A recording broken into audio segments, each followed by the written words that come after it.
Because in just a few days' time, the Home Office is due to begin flying asylum seekers out to Rwanda.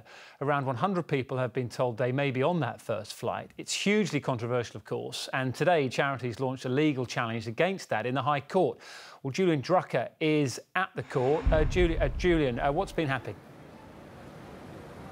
Hi there, Dan. Yes, that first flight is due to take place next Tuesday. Today has been a battle over whether it should take off at all. Various campaign groups are fighting for an injunction for that plane to stay grounded. Now, 100 people or so are apparently due to be on that flight, but at the start of the proceedings today, we learned that 3 of them now won't be on it. Now, inside Court 1 earlier today, first up, Home Office lawyers said that this plan to send asylum seekers to Rwanda shouldn't be stopped by legal challenges. They said it's in the public interest, and they said because there have been 10,000 crossings of the English Channel this year so far, they're thinking about public safety. There are all those deaths at the end of last year. But one of those campaign groups, though, said that the very idea itself of this Rwanda scheme is quite simply illegal.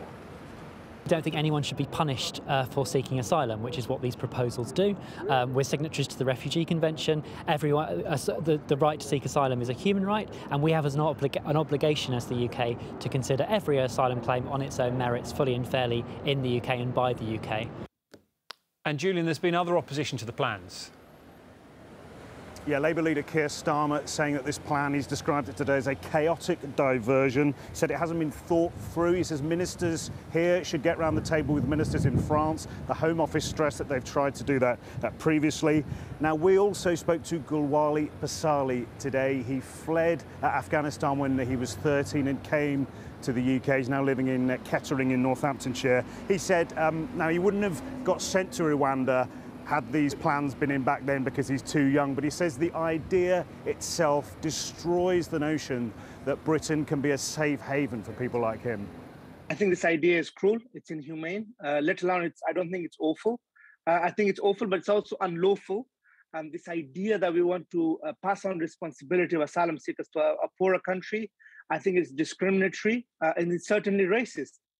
I don't use this word lightly. These are serious issues. This is unprecedented, like Britain basically passing on responsibilities of asylum seekers and refugees who comes to our country for seeking protection, which is their human rights, and we're going to send them to Rwanda. This is completely unacceptable.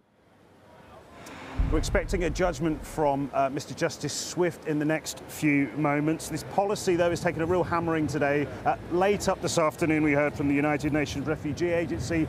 They said the scheme has failed to meet the required standards of legality and appropriateness for transferring asylum seekers from one country to another. If it goes against ministers, there'll be frustration, but it will simply set up another battle between the government and the judiciary, and that is obviously a battle that has been fought many times before.